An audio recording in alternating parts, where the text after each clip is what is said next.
Fulfilling a poll promise, the Congress government in Karnataka has announced the repeal of the state's Protection of Right to Freedom of Religion Act 2022, known as the Anti-Conversion Law, which was one of the most controversial laws passed during the previous BJP regime.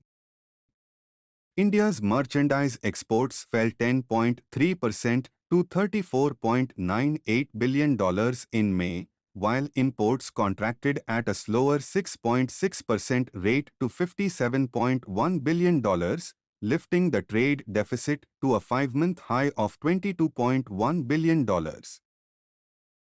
The severe cyclonic storm Biparjoy made landfall near Jakhau port in Gujarat's Kutch district on Thursday night after churning across the Arabian Sea for over 10 days.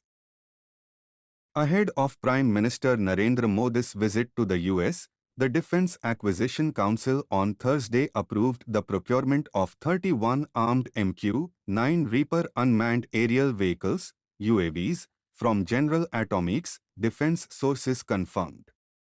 The deal is now awaiting final approval from the Cabinet Committee on Security and is expected to be announced during next week's visit. Taliban representatives met Indian and Pakistani special envoys and officials amongst a number of international diplomats this week, in an effort by the Norwegian government to break the impasse in talks on the sidelines of a peace conference in Oslo.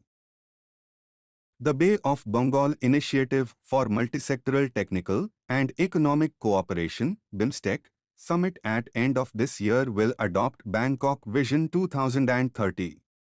Thailand has put forth the Bangkok Vision 2030, which seeks to propel BIMSTEC towards a region that is prosperous, resilient and open, moving us in a forward-looking trajectory for sustainable and balanced growth. Chief Economic Advisor V. Ananta Nageshwaran said he does not anticipate a big impact on the Indian economy after the US Federal Reserve signaled it may raise rates later in the year in the wake of its decision on Wednesday to pause its monetary tightening and keep the benchmark interest rate unchanged.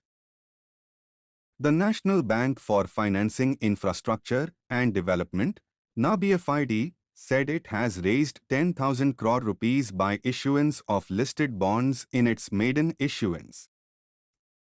The European Central Bank raised borrowing costs to their highest level in 22 years on Thursday and left the door open to more hikes, extending its fight against inflation that remains stubbornly high even as the Eurozone economy flags.